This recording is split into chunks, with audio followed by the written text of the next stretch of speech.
Welcome to the SwimSwam podcast. I'm your host, Coleman Hodges. Joining me today, he is the number 3 recruit of the high school class of 2022.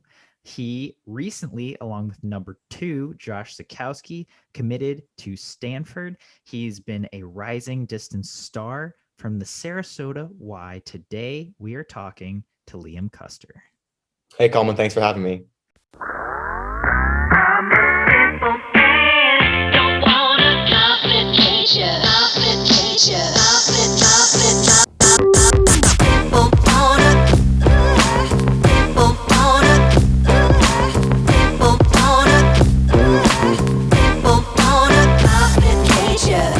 Stoked to have you on, Liam.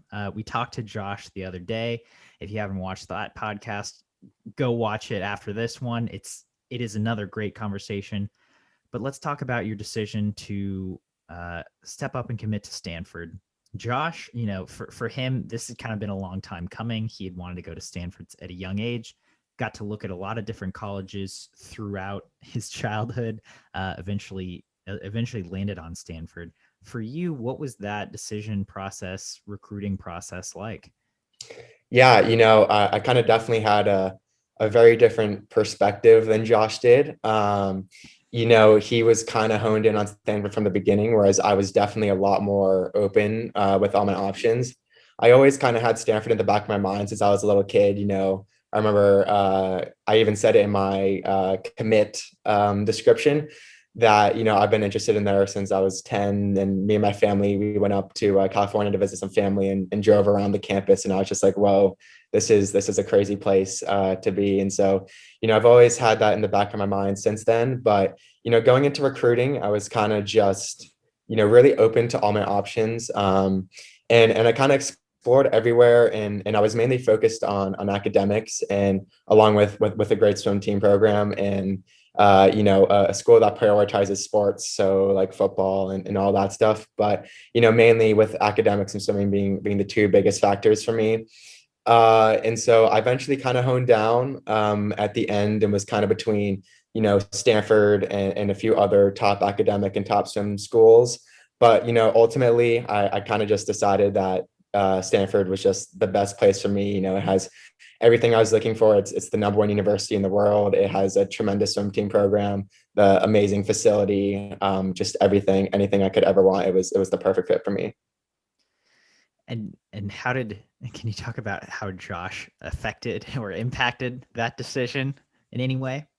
Yeah, I kind of I didn't really know him that much. But, talking with Coach Dan and Neil, they mentioned that he was interested in the program probably a few weeks into the recruiting process. They told me that. So kind of reached out to him, Instagram DM'd him, and then we kind of just, started texting and then played video games with each other. And I think, he was obviously committed to Stanford for a long time. And I always kind of had that in the back of my mind. And, I was always really interested in Stanford. And then I would say he definitely influenced me, because I both felt like, as I kind of progressed through the season and had some big drops, that we could both kind of, really make an impact on a team that was already building. And so through some Zooms and stuff that we had with the people who are already there and the recruits ahead of us at Stanford, I think we both kind of realized the team that Stanford was building is really good. And I don't think a lot of people realize that. And so, we wanted to get on that train and really kind of, take Stanford up, and Coach Dan and Neil are building a great program. And we saw that. And so I think, it was kind of really a nice little thing that, we both got to be a part of. Yeah. Did you get a chance to actually physically visit other schools? I know Josh mentioned he got to from a young age, 7th, 8th, 9th grade, when he would go to meets, they would go visit college campuses. Did you get opportunities like that to actually go and see other college campuses in your recruiting process, or even before? Yeah. Similar to Josh, whenever we would go to a meet, maybe out of state, kind of go to some colleges nearby. I did have the opportunity to visit Stanford, really just a few weeks before trials, and really got to meet the guys and really explore all that Stanford has to offer, walk around the campus, see how beautiful it is, hang out with the guys, socialize with them, really experience the whole thing. And that really made me realize just how driven all the members of the team are, how excited they are to be a part of such an amazing program, and how driven they are. And especially in swimming, there was just kind of this like aura of just, excellence in all aspects of their life. And, kind of just talking how they know that the future for Stanford is going to be really good. And how, even though a lot of people might not know that, it's like we're coming, and it's a really exciting time to be a part of the Cardinal.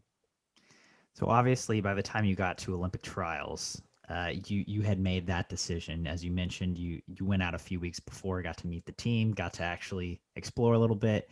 Then can you take me through your Olympic trials experience, both just swimming for you as the swimmer, and being at that meet for the first time, and then obviously you guys snapped a pic both in Stanford gear together at trials. Can you tell me kind of what that experience was like as well?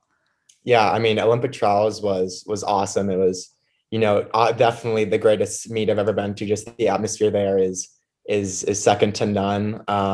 And similar to Josh, I got to hang out with all the Stanford guys again, and really meet them, and be with them, cheering for all the other Stanford swimmers, and watching the meet unfold, and just being able to kind of sit with them and pretend that I was a part of the team, which I'll be in a few years. And so that was just super exciting to be a part of that. And that was the first time where I met the coaches too, because the dead period finally lifted before trials, so I got to really talk with Coach Dan and Neil, just about everything, and kind of hang out with them, joke with them, sit with them.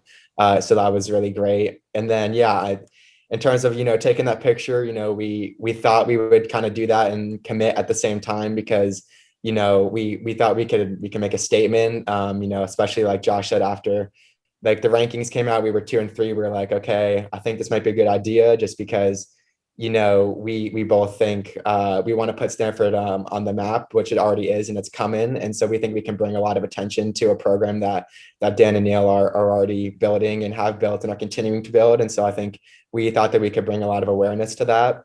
And so, we just kind of, Josh's mom, we just came out, and she snapped a picture of us in front of, the Caleb Dressel big sign at the entrance. And, that was that. And then kind of waited. He got accepted like a week before I did. And then we were just going to wait. And then we FaceTimed each other, and then, both clicked post at the same time. So that was, one of the most exciting moments of my life, was just posting that, and, being relieved of all that. And so I was so happy. That sounds exciting. It sounds relieving. Yeah. I don't want to be biased here, but conceptually, I love this idea and this thought of our top recruits getting together and saying, all right, I think I'm going to go to this school. If you're going to go to this school too, we should coordinate so we can draw attention to it, and really make a big deal out of it. I think that's great. I think we kind of saw that with NC State's class of 2021. They kind of posted at different times, but within a week, I think 4 of them posted or committed at the same time. And then, like you said, numbers 2 and 3 going to the same school at the same time. That's big news. I think that gets the swimming community excited, and obviously draws attention to your school as well. Yeah, absolutely. Like, just like you said, Stanford is the swim team program there is just, amazing. What Coach Dan and Neil have been able to do the last couple of years is amazing. And the recruits they're getting, in our class and the class above us, and the people who are already there in the program that they took over and have built and are continuing to build, we thought that we could just kind of, do our part maybe. And we were super excited to just have the opportunity to be a part of that. And to represent the Cardinal at that level. And so, posting at the same time, kind of hope to, drum up a little bit of, just some response to Stanford, and some attention to it.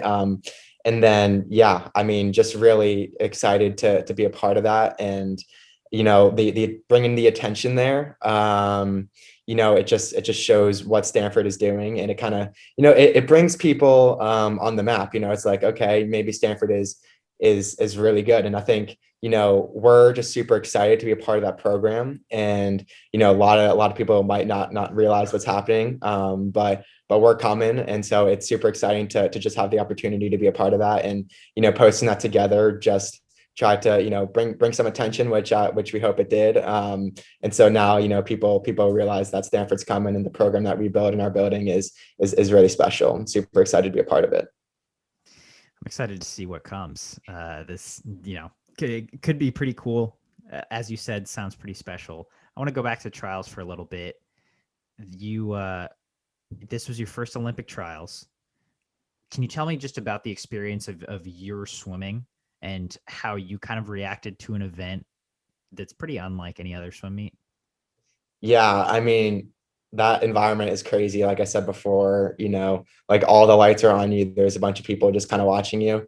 And yeah, I mean, my swims were good. I had a time trial before my first event, the 200 won the best time. So that was, a really exciting, a good confidence booster. And yeah, just getting behind the blocks, I really wasn't that nervous at all during the whole meet, which I was kind of surprised about. I didn't really have that much nerves, but they probably got to me a little bit. I could kind of feel them, even though I like mentally, wasn't that nervous. Yeah, like, all my races kind of had a good race plan, went out, executed kind of, a lot of my strategy on the distances to kind of build throughout the race. And so I felt like I set it up pretty good on the 800 and the mile, but, just didn't really have that much coming home. And I think, that's probably the nerves kicking in, like, arms go numb, legs go numb. And then, yeah, I guess it kind of just goes a little bit downhill from there. But I think, that's just that's the nerve suck, and that's the situation that, that pool brings you in the spotlight. And so it was such a great learning experience, kind of learning from that, and, being behind that and in the ready room. And it's really surreal just, being in the ready room, and then it's like, okay, they call your name, you walk up the steps, and it's kind of like, oh, this is happening now. Like you always think of it as being in the future. And then when it's in the present, it's like, okay, this is happening. I have to, put my game face on, I should take the clothes off. It's like, okay, I got to do this. And, really wasn't that nervous. I mean, I was kind of just, looked around and looked at the box, kind of focused on my own race. And, like as soon as I dived in the pool, it's happening, and you kind of just have to focus on your race, even though there's a lot of distractions. And, I felt like I did a pretty good job, like setting up all my races. And it was just such a great, learning experience to kind of, learn how to finish through that, learn what that pool atmosphere is like, with being in the spotlight and kind of walking out onto that deck like that. And it was just, a great learning experience that, I'll always remember. So from what you're saying, again, trials, unlike any other swim meet, it's something that as a kid, you grew up watching. You're like, wow, it would be so cool to be at this, at this meet one day, to actually compete, to be there as a fan, as a spectator, whatever. And you finally get there. And it sounds like you had a bit of an out of body experience. It's like you said, it's hard to be present when you're actually walking up those stairs and going out behind those blocks, the Olympic trial blocks. And it's like, okay, I am a competitor here now. Did you feel a little more grounded maybe by the end of the meet than you did at the beginning of it?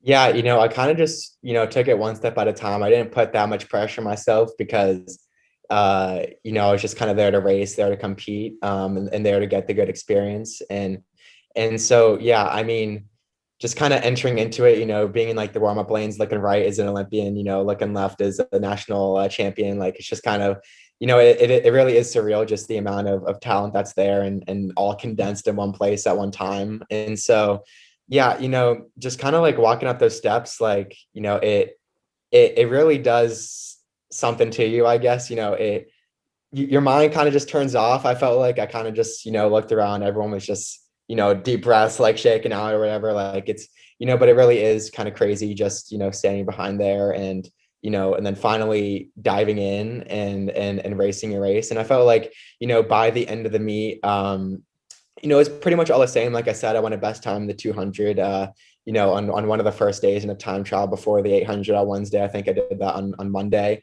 And so that was, really good confidence booster. Had a good race with my teammate and training partner, Connor Hunt. And so, we both were kind of excited. We were all sitting in the stands together, a good group of guys there at Olympic trials. Our team had 6 people, I believe, at wave 2 and another 6 at wave 1. And so like, it was just a really good experience as a team, and everyone rooting for each other, and, through the meet, just, sticking to it, and everyone had great races. So it was super, super exciting. You mentioned you had 6 teammates at wave 2. people had great races. I want to highlight one of those great races, which is obviously Emma Wyant, day one, making the Olympic team in the 400 IM.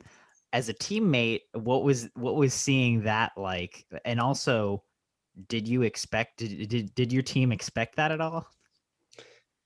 Yeah, I mean, just watching it, like it was pretty crazy. We were all just standing there, like everyone was super nervous, especially her sister Gracie. I don't even think she could look at the pool. It was great. Like everyone was just watching and just sitting there like, oh my God. And then at the end of it, just jumping up and down and everyone like high-fiving each other and screaming as loud as they can. A couple people lost their voice, pretty sure. And then, kind of going into it, like I knew she would get it actually. Probably one of the only people who knew that just because, I saw what she was doing in practice. We've pretty much been training partners for a really long time, like I've known her forever since I was probably, 8 or 9 and, kind of climbed up. She's a few years older than me and, training in the national group since I was a freshman, I try to keep up with her and then, we were both kind of even. And then, now she tries to keep up with me, but she's always a little too close for comfort to me in practice. And so, like she'd only be a second or two behind me. And I'm like, okay, that's a little faster. I'm like, and so I knew all the work that she was putting in and the crazy stuff that she does in practice that, it's just kind of beyond me. And so I knew that, she during pace work and all that stuff that she was really good. And I knew that she had at least a couple seconds from her best time drop. And so, I knew I felt pretty confident, that she felt pretty confident in her own race. And so, and I knew by that last 100, when she turned and, you could see the legs going and the arms going, I was like, okay, she has it, because, you could just tell she had a fire in her and she was going to finish that race. So yeah, it was really special to watch. And, everyone cheering and kind of in the back of my mind, knowing that, we've been training with her for so long and it's great to see that finally pay off for, a relatively small club team. Just to have some great few young athletes is really special.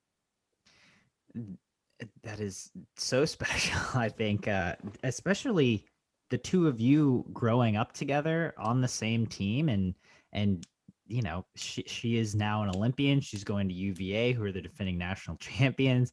You're the number 3 recruit in the nation. I mean, I'm pretty sure she was top 5 as well. It's like that. That's pretty special to come from, like you said, a small club team. Do you know how big Sarasota Sharks is? Yeah, I think the whole club maybe as a whole, probably like 300 maybe people. It's really not that big. Our national team is about, I'd say 30 people. So like, just like our training group, 30 people, relatively small, with Coach Brent. And so, just coming from that team, one site, one pool, all kind of training together, going up through the age groups and all that stuff. Yeah, it's super special, everyone kind of climbing together and representing the Sharks well.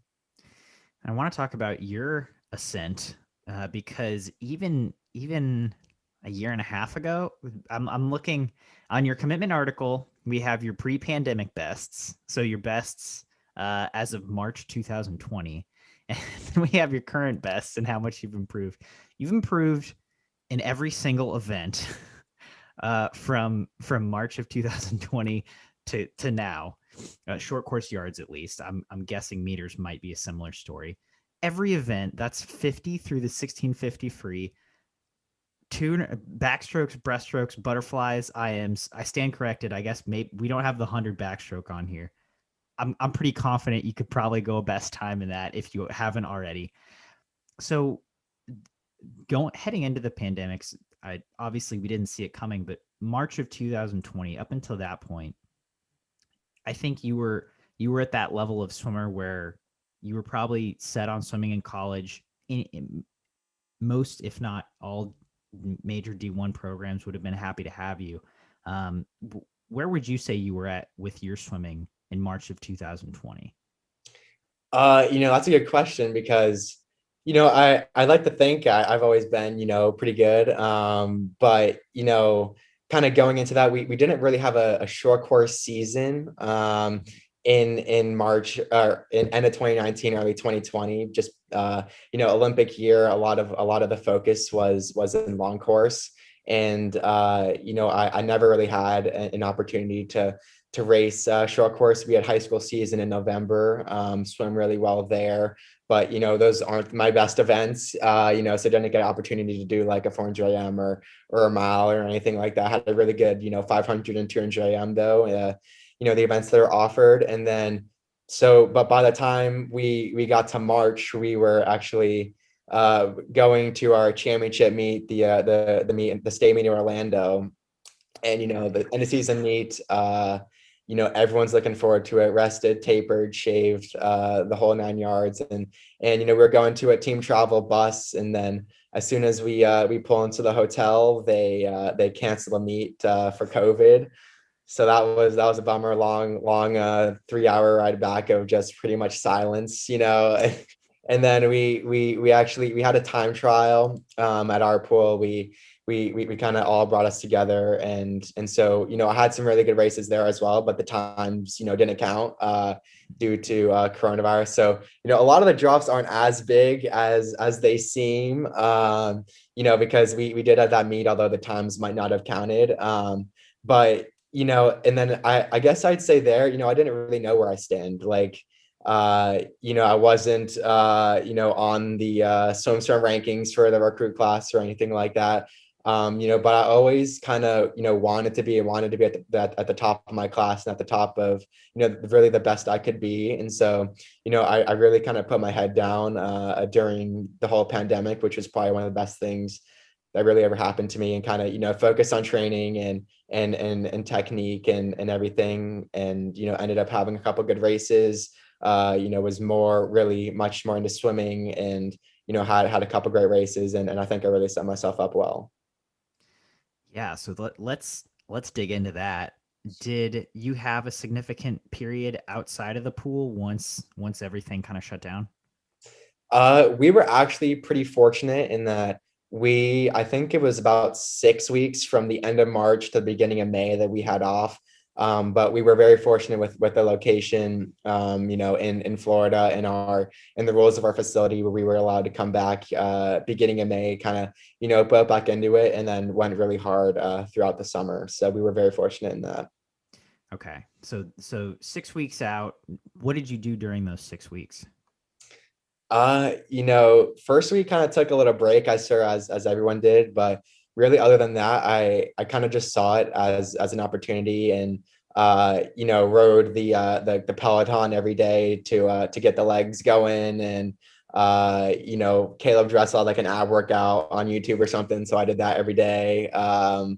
And we don't live too far from the beach, so we just kind of drove a couple minutes up the road, and then I swam, a couple times a week, maybe not much, just like 1,000 or so, probably 20 minutes worth of swimming. Not the biggest open water fan. And so that was fun, during those 2 weeks. And then kind of, after we got back into the pool, we really set our minds to it, kind of build back up as a team. But I felt like, with the pandemic, with, summer, with minimum distractions, I felt like I could really, focus and make the most of training.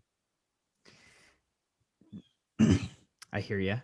And the next question I have is, were other people cycling in and out from other teams or states to train with you guys? And if Yes. so, give me the lowdown. Yeah, we did have a couple people come in. Like I mentioned earlier, Connor Hunt, he came down from Connecticut, and so did Parker. He also came down from Connecticut. So it was a good, a good cycle of new people. We have a couple new people every month cycling in and out. And so, yeah, it's really good to kind of just meet new people from new areas, and train with some different faces. I'm guessing you felt like that added to the practicing environment. Can you describe that a little bit of just what I'm guessing they were pretty excited just to be training, period. Yeah, at the beginning of the pandemic, we hadn't had much, but, come like October, November, December, we had a lot of new faces, just because there were some areas, especially in the north, that we're not having training opportunities, while pretty much like the whole entire country was. And so, that's when we kind of saw the most new people come down, was we had already been really way back into the swing of things since June and July. And so, by the time it was November, December, I think some people, knew they needed to do something because whatever was their club or their county's rules weren't allowing them to. So, like I said, in December, a few weeks before Christmas, Connor came down and that was really good. We got to train some distance free before trials. And so, just building those relationships. He's going to Michigan. And so, just adding those friends was super special. Yeah. So we talked about your drastic time drops, which, as you mentioned, weren't as drastic as maybe, it shows on paper, but still you were able to improve a lot over the last year and a half. Do you feel like this pandemic or this, that those 6 weeks out of the water and then getting back into training, do you feel like you kind of continued on the trajectory that you thought you were on, or do you feel like that really springboarded you to a new level, or to be able to train at a new level? To be honest, I'd say a little bit of both. I think, I always saw myself on a pretty similar trajectory. I never really knew if it would happen or not. Obviously, can't predict the future. But, I kind of always saw myself there. I was pretty late in kind of developing. And so, I always saw myself as, as I get older, just kind of waited out and my time will come. And so, I think the timing with everything and the timing of the pandemic really was super fortunate for me. And it kind of, those 6 weeks off kind of gave you some time to reflect on swimming, gave you some time off of all the hard training. And so when you can come back, you can really focus on it. And I felt like I kind of had a new drive, especially with recruiting opening up. I didn't really know where I stood in any of it. And, I wanted to give myself the best opportunity to go to the best college I could. And so I think that was some added motivation. And I wanted to, really do the best for myself and see what I was capable of. And so, I always saw myself as, a hard worker and a hard trainer. And I kind of wanted to, really focus on that and just be the best athlete I could. And so whatever that meant, just train the hardest. And, it ended up working out. I had some pretty good races. And so I'm super happy about the pandemic. So one of the best things happened to me. It sounds like it. And I'm curious, you mentioned recruiting, which is great because that's the next thing I was curious about. Recruiting started for you in, I'm guessing, summer or fall of 2020, heading into your junior season. Did you notice a pretty significant shift in that 6 month period when recruiting started for you, and your times were what they were then, especially short course, to, maybe the winter or spring of 2021 when when your times were what they are now? Uh, did you notice a change in recruiting or the kind of attention you were getting from coaches or different coaches? That's a good question. I actually say, I was very fortunate to receive, a text or phone call from all the major schools kind of on the first week. And so I was very, very lucky and fortunate just to have those connections. Um, yeah, that's a good question. I mean, I don't honestly think that it picked up more. I think kind of as time went on and as we went through the December meet, where I had a pretty good mile. I think I was already, pretty honed in on just a few colleges, which I was already lucky enough to, have the opportunity to speak with from my previous times. And so, I don't really think anything changed, although I definitely got a lot of, nice texts and stuff after a few good races. So I guess that was a pretty good confidence booster. And so, specifically, I really don't think much changed. Again, I was very fortunate to receive some texts and phone calls and input from a lot of amazing coaches. Okay. That Yeah, that's super cool. Obviously always nice to get, hey, great Yeah. race texts. But that is cool that you kind of already had it narrowed down to a few schools at that point. And like you said, that you had already heard from a lot of those schools, meaning that the work you had done for the last 10 years of your life had obviously paid off. Yeah, Uh, 100%. yeah. So, so moving forward, do you have any meets for the rest of the summer, or was trials kind of it for you? We do have a meet actually next weekend. Everyone on the team who didn't get a chance to go to trials, that's their end of season meet. So there's a lot of great energy towards that. That should be fun. The people who did go to trials are also participating in that, and so we're all going to have a great meet next week. And then after that, we actually get 2 weeks of much needed vacation. So that'll be awesome. And then kind of start back up high school season starts when school starts, and then states will be in November. And then, that's pretty much the plan for the next couple months. Is that a sectional meet? No, it's senior championship. So it's basically just the LSC championship. It's at our Gotcha. pool, which is nice. So, sleep in your own bed and race in your own pool. It's pretty good. Are you going to be doing your more main events like the mile and the 800 and the 4 a.m., or do you get to swim like the 50 free and the 100 fly at this meet? Yes and no. I somehow got out of the 800 in the mile, which I was really thankful for.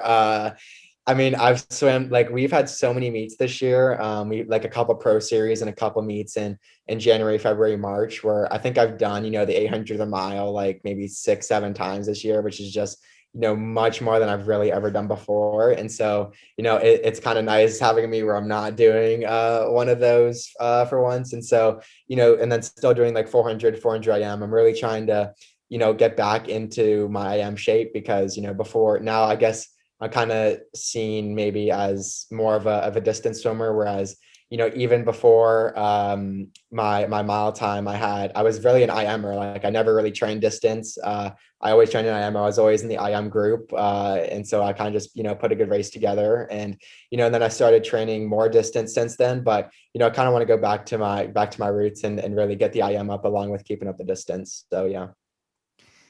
So over the last year, have you noticed a difference in the kind of training you've done, or the volume that you've done? Was because you guys had that 6 week period out, once you got back in, did you really hit it hard for the last 12 months, especially knowing that trials were coming up, were or did you notice an elevation in how you approached your practices and the work you were able to put in? Yeah, certainly, especially at the beginning. Kind of after that 6 week break, getting back into it, we really had like, 3, 4 weeks of pretty low intensity, just kind of drills and getting back into shape. And that was, through the end of May. And then once we hit June, we kind of started cranking. And then June, July, we had really, 2 great months of training. And then through September, October, like those 4 or 5 months in there were super hard. And I think that definitely played a big part in the later season because we didn't really have much going on. September through November was just high school season. And so, not too much going on where we can really train. And so, those 4 or 5 months kind of, after quarantine were really crucial. And then kind of since then, really we had high school states in November. Like the next weekend was US Open at our pool. Then we had like 3 weeks where we kind of, ratchet the volume back up and then rested for 3 or 4 days before that meet in December. And then really since then, we've had kind of a meet like every like 3 weeks, I'd say, between a couple pro series and a couple meets at our pool. And then up until trials where we had a solid probably 4 weeks of good training. And so, I think 2021 has definitely been kind of a roller coaster of a year for us because we got some awesome experiences. We went to San Antonio twice for one of the pro swims and some really good racing experience. And now kind of same thing as last year. It's June, July now, and got to kind of ratchet back up for the through September, November in the high school season. And so I think probably be a little bit of a repeat this year. And so I think to answer your question, the training we had in the summer and fall were really crucial. And then kind of through the winter, spring were more racing opportunities and kind of definitely a little less training. And so I think now to kind of be good to get back into it to kind of equal out the balance now. So yeah, and then going forward, it'll be awesome. Yeah, that it's cool that you guys had the opportunity to get in the pool, to get in those yards and meters and really hard work. But like you said, it sounds nice that now you get the chance to kind of find that middle ground again. To wrap up, I have to ask, in this last year, you've made this ascent as a swimmer, period, as a distance swimmer especially, are there any distance sets that stand out to you that you've done in the past 12 to 18 months that you're like, oh yeah, this one was a killer, or I did really well on this one. Emma almost beat me on this one. Any that stand out in your mind? Yeah. Definitely, we've done this a few times, like long course, 3100s, red pace, which is like, or pretty much 800 pace. So like kind of like 101s for me, basically as fast as you can hold for 30 of them. That one's a killer. We've done that a couple of times long course. I think in short course we had some great sets leading into it, especially leading into December with my mile and nag. Like I felt really confident in some of the pace sets we did. We like I was swimming and I was hitting my pace and I was like, okay, really good. And so, I think just a culmination of really everything, just feeling comfortable in practice, tweaking some things along with some of the recent like hard long course sets. Those 3100s were killer. Oh, we had one winter training was pretty rough. It was 2 weeks straight of pretty much doubles every day of long course. And looking back at it, we kind of discussed some of the things we did during then. And that was one of them. We've done that a couple of times. One of the 3100s was during winter training. Another killer was, I think it was like 100 to 200, or no, it was 5 100s, 4 200s, 3 300s, 2 400s, 1 500, all on, like it ended in a 30. So the hundreds were all 130, 200s on 230, 330, 430, 530. So like it all, got worse. And then, by like those 2 400s on 430 were pretty rough. I made both of them, which I was pretty happy about. And then, just had to hammer a 500 at the end. So that was, one of the more, I guess, heartbreaking but confidence boosting sets in long course. Yeah, that one was pretty rough. So yeah, those two sets in the past, really in the past 6 months were something else. Absolutely. What were the 3100s on? 130. So like decent rest, but like could have had more. You know what I mean? Like you touch, you're like, okay, good, and then gotta go again. But yeah, so it was pretty rough. That makes sense.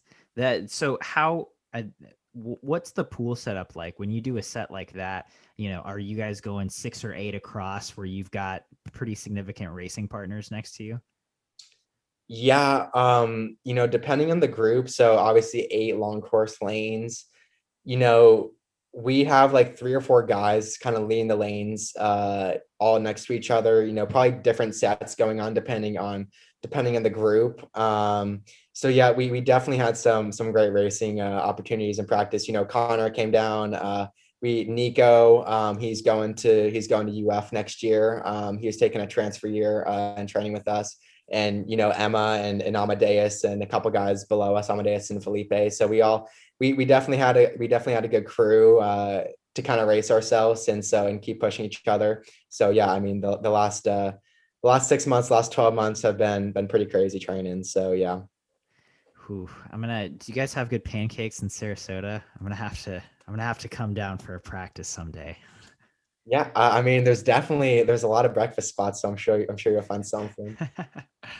That sounds awesome. Liam, thank you so much for taking the time to sit down and chat today. It's been great getting your perspective on the commit, on trials, getting a little background on you as a swimmer and a person. I really appreciate it. Any parting thoughts for our audience before we sign off today?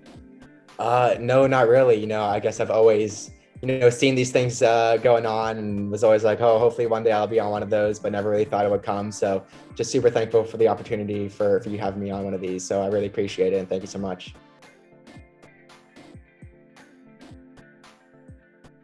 You've been listening to the SwimSwam podcast. Stay tuned for new episodes every week.